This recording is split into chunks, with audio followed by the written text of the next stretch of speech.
From Newsnets and CCTV, it's high school basketball coming to you tonight from Cadillac High School. And from Cadillac High School, the Vikings with a 14-5 lead here on Newsnet and CCTV, broadcast of high school girls basketball. I'm kind of talking fast tonight because that's the way the game's going. I'm Dan Gussert. Evan Frito, what do you think? What kind of adjustments Garber going to need to make? You know, I know Garber likes playing at a pretty high pace, but if I was a coach, I'd tell him slow it down just a little bit. They've been getting quite a few fast breaks, breaking the Vikings press, but maybe realize, hey, it's 2-on-3 or 3-on-2. Pull it back a little bit and kind of wait a few seconds and get an A or B shot. Yeah, they have not made Cadillac play defense for probably much more than about 20 seconds of possession. Mm-hmm. Even if your goal is just to kind of tire the Vikings out. Take a break on offense, not on defense. McKenna Bryant leading the way with the Vikings. I think she had 10 or 12 at this point in the game. She has had 10. 10 out of 14. Nice cross-court look right there. Unable to capitalize off the Anna Whipple pass. Maddie Drabeck shot just a little bit off. Looks like Seeley with a block right there. Or is that Whipple? That was Seeley. That was Seeley, wasn't it? Yep. We'll see if she almost gets rewarded on the other end, going to the line, shooting two. No, it's not many times this year that Cadillac has kind of physically been taller inside than their opponents, but they definitely have that advantage here tonight. Yes, they do. They might be shorter than a lot of teams, but they're definitely just as quick, if not quicker, and a lot of times they like going for those 50-50 balls, diving on the floor, taking charges. The Vikings have a pretty tough team. Left-handed Anna Jocelyn Seeley, drains the first one. She gets the second. Goes 1 for 2. Molly Anderson with the offensive rebound and off the glass and in. Turns out to be a three-point trip down the floor for the Vikings. These offensive rebounds have really been the Vikings' go-to so far.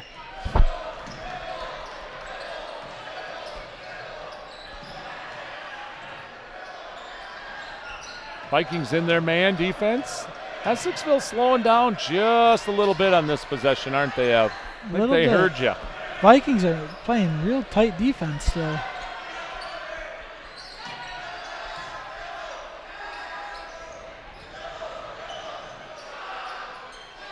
Just like that, I would take that shot 9 times out of 10. Walker's left-handed runner just rolls off the rim.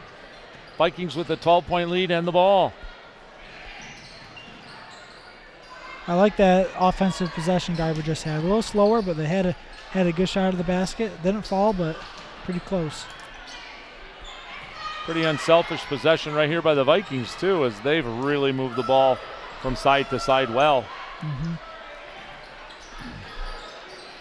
Oh, banked it in from deep. Molly Anderson. Vikings with their biggest lead of the game, 15 points here early in the second quarter.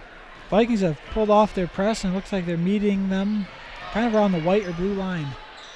Which isn't a bad thing, as Essexville really kind of broke the Viking press pretty easily, Ev. Yep. Unfortunately, they kind of turned it over down towards the basket here.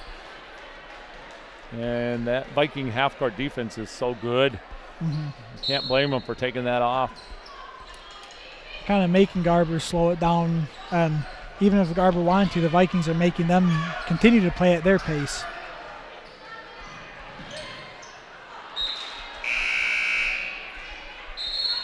Looks like we have Olivia Meyer subbing in for Maddie Drabeck.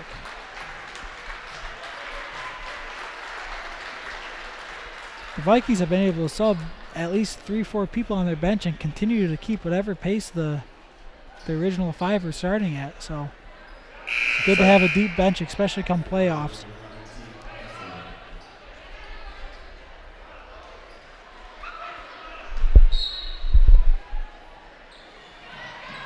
So this is Olivia Meyer. She sends it right back to McKenna Bryant.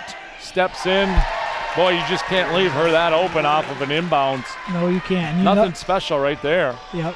Caught it in rhythm, a good pass, ended up making a good shot.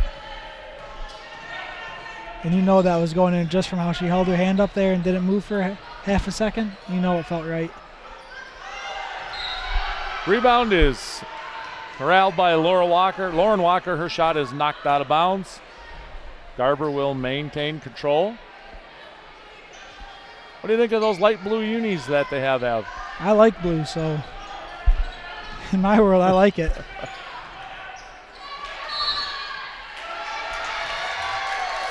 Evan and I were talking pregame here off camera. Michigan State, Michigan, we're kind of duelers about that. I'm a Spartan, he's a Wolverine, and yesterday the Wolverine women took it to the Spartan women in East Lansing. Yeah, just like the Wolverine men took it to the Spartan men. They've been eating humble pie all year long. Hopefully they can do it next year in football too. Looks like a travel by Anna Whipple. She came down with the rebound and just quite didn't have her feet under her. Yeah, Olivia Meyer's jump shot right there. She just didn't have the fundamental of rotating her body and using the glass on that. Seeley with the rebound, but she fell. Seeley's playing some really good on-ball defense there. Kind of forced a tough pass, and Garber tosses up a layup under pressure. How about that breakout? Anderson sees the Vikings going to get that rebound. She's at half court almost when they do get it. Bryant finds her. Easy 2 points. The Vikings. That's a heck of a read and a heck of a pass.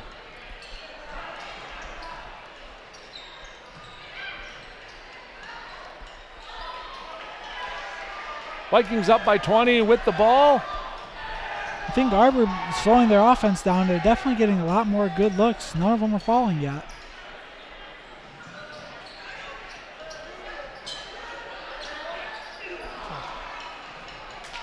I like seeing that shot by Jocelyn as a freshman.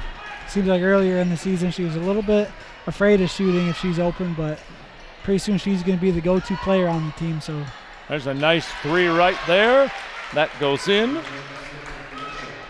for Hannah Jacek. Give her first bucket of the game, a big three-pointer.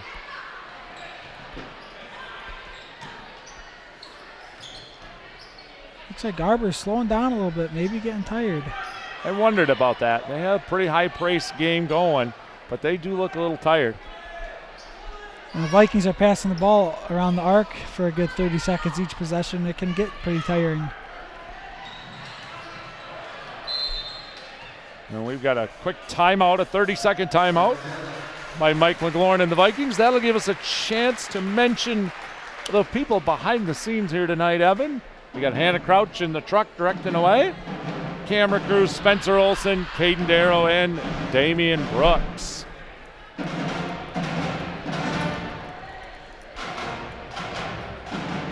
So, Coach Mack calls the timeout. Is it to get subs in, or is it to get something set up? Is it maybe a change of defense? Just to give his players a rest? What do you think? I think it's to give his players a rest. They've got about 3 minutes left in the quarter. I think give your starters either sub them out and keep them out of foul trouble and give them a rest, get a few new people in, or maybe draw something up. I'm really not too sure with this one. Yeah, I think maybe you're right with the foul issue. The Vikings have 14 fouls. A lot of kids, or each kid with one, and you don't want anybody to get that second one here in the last few minutes. So Molly with a wide open layup.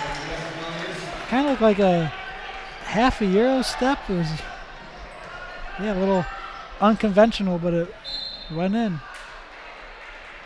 Garber once again gets the ball down the floor in a hurry, and Tegan Betzel's short jumper is a little bit off. She had to get that up over Molly Anderson. She was unable to do that and get it in.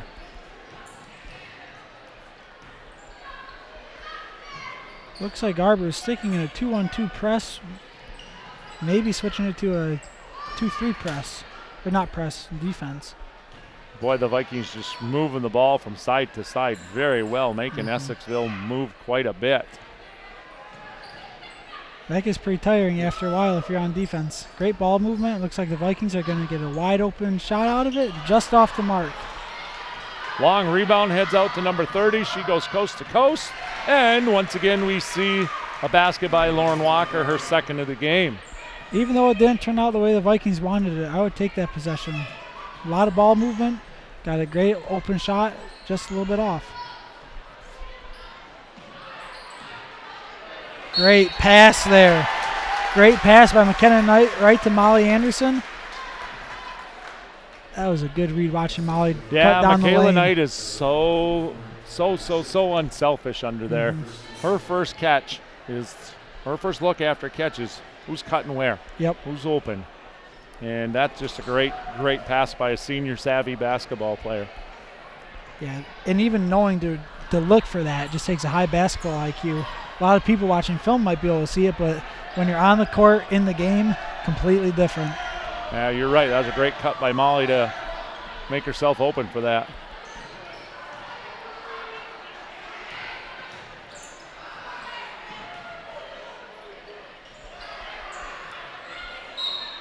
Ball goes out of bounds, off the Vikings.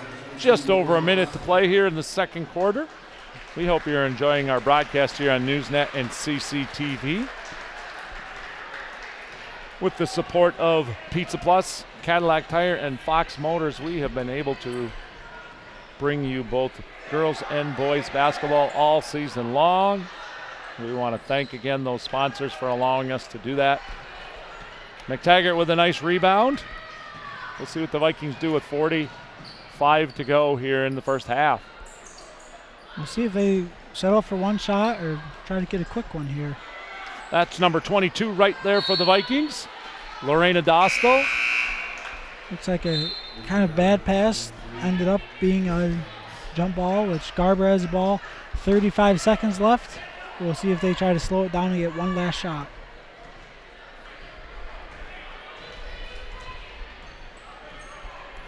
Boy, the weak side defense for the Vikings has been really good. Looks like they've staying in their man. Essexville kind of just slowing it down, thinking let's get one shot, see what happens here.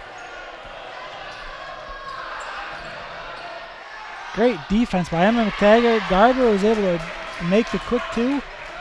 That's a nice Tough basket right now. there by number 24.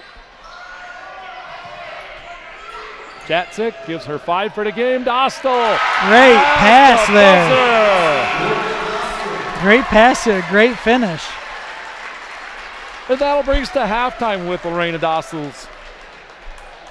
Let me check that, everybody. Yeah, Lorena Dostal's two-pointer to make it 31-12. The Vikings with a pretty comfortable lead. Evan and I will be back with some halftime thoughts in just a moment. We hope you're enjoying this broadcast of Newsnet and CCTV.